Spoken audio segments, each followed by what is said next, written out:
that's from out here that had a brain. Right. So you got Pac. Pac passes away in '96. You get Suge going to jail in '97. You take over the reins. Start talking about the end of Death Row and talk about Snoop's involvement in the end of Death Row, because Snoop's still out. He had his her case going on. Talk about Snoop's involvement, and then talk about the transition between Snoop going from Death Row into No Limit. Because wasn't there some drama involved with that?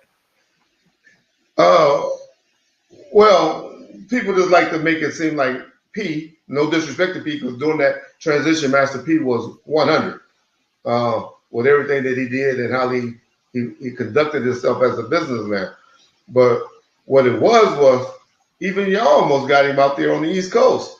Leor Cohen and I became good friends because he was taking care of me because, riding up to the prison and telling me about this young rapper he got that's going to save hip hop by the name of DMX and all of that. And he was like being 100. And so, but what happened was P, well, the number was like $13 to $14 million that Suge wanted for Snoop at that time.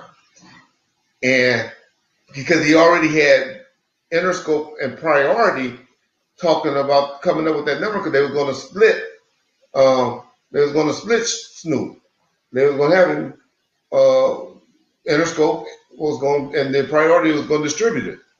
But at the last minute, because of all the stuff that was going on, Universal was going through a sale from one company to a water company with Edgar Brockman, whatever his family was at the time, the alcohol company. They didn't want no business with Snoop or Death Row. So they cut ties with us, only on the Pac stuff, and they cut ties, and they was like, no, Jimmy, you can't come up with this money. I don't know if it was because Dre had been gone by that time, and he decided, hey, this is not, what we want to do, or if it was because, I don't know, Interscope pulled out. And so that's when Leor Cohen came up, and he was owned by Polygram at the time. They were like 50-50 with Polygram at the time.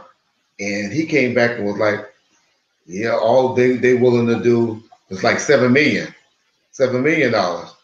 And Suge was like, no, I don't really want him on the East Coast.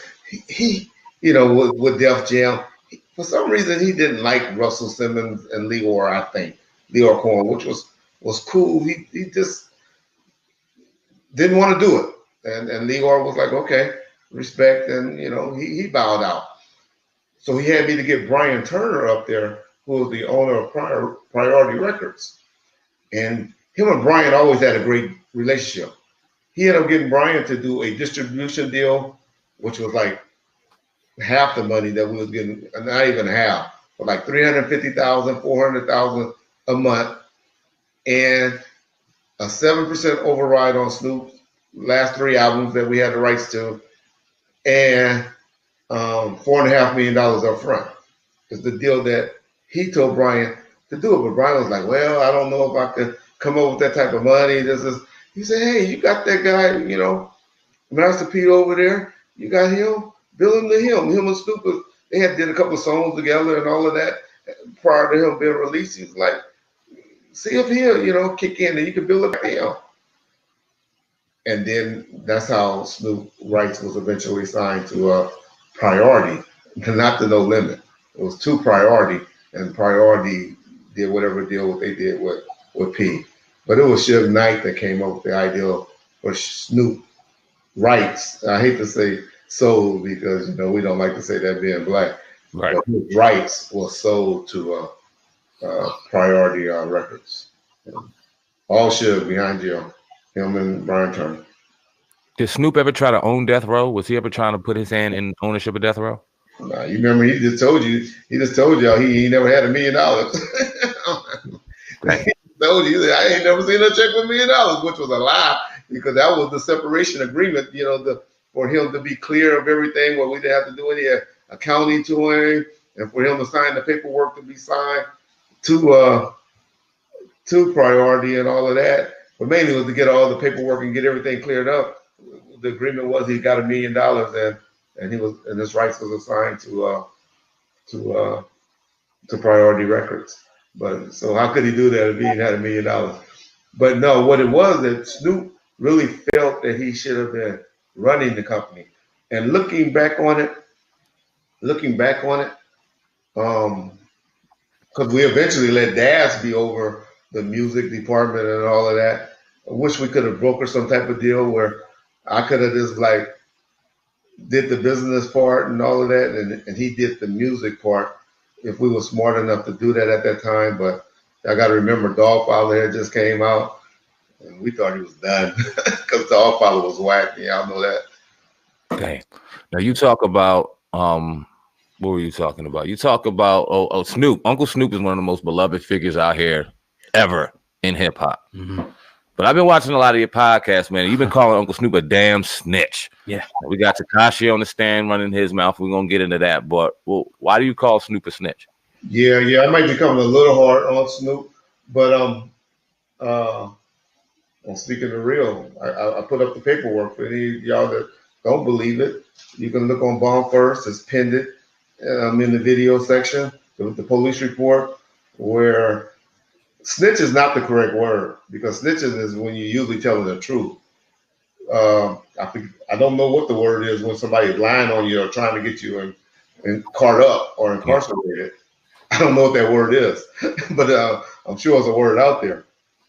But what Snoop did is we went to holler at Snoop, and some things happened at the when we went to holler at him and all of that.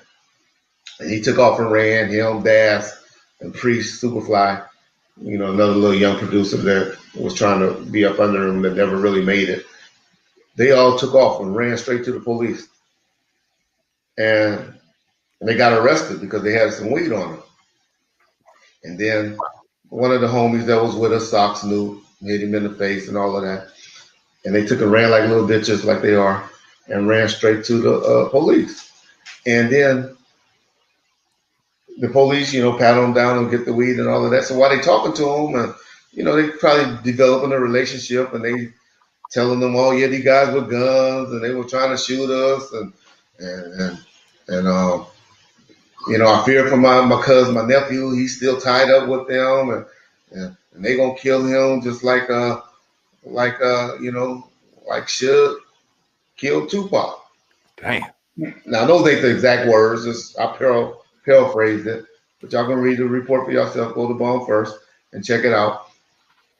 And my point to all of that is 2 years prior to that, Suge had just bet on Snoop, because he hadn't really put out nothing but one song, D-Cover, when he caught that murder case. And Suge, y'all, anybody that knows about a murder case, those are expensive. Suge had just laid out $4.5 to $5 million defense. It was a gamble. Everybody said, "Oh yeah, he sold 5 million records and he did this," and it's still a gamble because he hadn't done it yet.